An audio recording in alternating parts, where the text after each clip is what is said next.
Guys চলো তোমরা আমাদের এখানকার ফারাক্কা নিউ ব্যারেজ দেখায়। আমার ভিডিওটা শুরু থেকে শেষ পর্যন্ত দেখতে থাকো, তাহলেই দেখতে পাবে, নতুনটাও দেখতে পাবে, পুরাতনটাও দেখতে পাবে। দুটো ব্যারেজ তোমরা আজকে দেখাবো। আর গাইস তোমরা তো জানো কি আমি 365 দিন 365টা ব্লগ ভিডিও আপলোড করে চ্যালেঞ্জ নিয়েছি, তো আমরা এটা ব্লগ নম্বর 20। তো গাইস তোমরা দেখতে পাচ্ছ আমি সকাল সকাল চলে আসলাম পাটনি রাতে। ये बड़ी अच्छी बात कही यार। তারপরে গেছে আমি বাড়ি চলে আসছি। আর বাড়ি এসে কিন্তু আমি এখানে গরুর জন্য সানিগুলো সবগুলো কাটতে লেগে গেলাম। দেখতেই পারছো এদিকে ঘাস আর এদিকে সানি টানি কাটে গেছে। আমি বাগানের দিকে আসলাম আর দেখে কি সিন্টু মামা কোথায় থেকে ঘাস নিয়ে চলে আসছে, আর ফেটে গিয়েছে, তোমরা দেখতেই পাচ্ছ।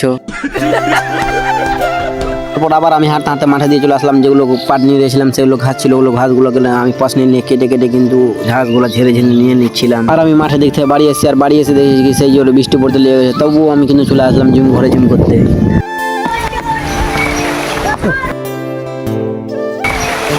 হ্যালো গাইস তোমরা দেখতেই পাচ্ছ এখন কিন্তু বৃষ্টি হয়ে যাচ্ছে, আর আমরা কিন্তু জিম ঘর থেকে সবাই মিলে ভিডিও টিডিও বানিয়ে আসলাম। ওইদিকে আছে রাজদীপ আর বুলেট।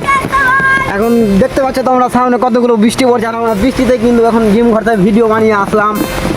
মন করতে করতে কিন্তু বৈকাল হয়ে গেল, আর বৈকালবেলা তো কোনো কাজ হবে না, তার জন্য আমি আর সনাতন দা কিন্তু টোটো নিয়ে বেরিয়ে গেলাম। টোটো নিয়ে তো বেরিয়ে গেছিলাম, কিন্তু এই মিটারটা ভেঙে গিয়েছিল, তার জন্য কিন্তু আমরা অনেক দোকান ঘুরেছিলাম, কিন্তু কোথাও পাচ্ছিলাম না। তো সনাতন দা কিন্তু এখানে টিউ দিয়ে কষে বেঁধে কিন্তু ঠিক করে দিল। তারপর যা ভাঙা টাঙা ছিল সবগুলোকে একটু ঝাল টাল মেরে আমরা কিন্তু বেরিয়ে গেলাম ফারাক্কা। আর হ্যাঁ আমরা কিন্তু এমনি এমনি বেরিয়েছিলাম না, আমরা ভাড়া মারতে বেরিয়েছিলাম, তার জন্য কিন্তু আমরা পেয়ে নিয়েছি ফারাক্কার প্যাসেঞ্জার, তার জন্য ফারাক্কা চলে আসলাম। আর এই যে দেখো এটা ফারাক্কা নিউ ব্যারেজ, আমরা নিউ ব্যারেজ দিয়ে এখন যাচ্ছি। টোটো নিয়ে যাবার বেলা নিউ ব্যারেজ দিয়ে আসার বেলা পুরাতন ব্যারেজ দিয়ে, আর ওই যে ওইদিকে দূরে দেখো পুরাতন ব্যারেজটা।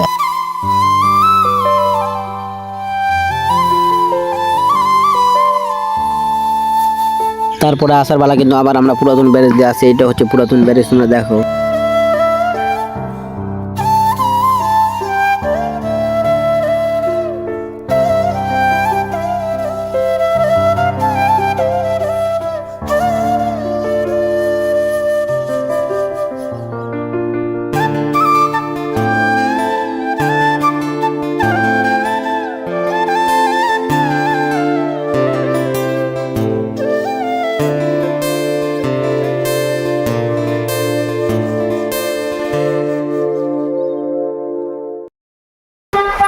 গাইস এখন বাজে রাত 9টা, আর দেখতে পাচ্ছ ফারাক্কাতে কিভাবে জাম লেগে গেছে। আগে গোটা চারিদিকে দেখতে পাবে শুধু জাম দেখতেই পাচ্ছ তোমরা। আগেও জাম পিছেও জাম, সব দিকে কিন্তু জাম লেগে গিয়েছে ফারাক্কাতে। এখন তোমরা দেখতে পাচ্ছ এদিকে, আর এখানটায় সনাতন দা টোটো নিয়ে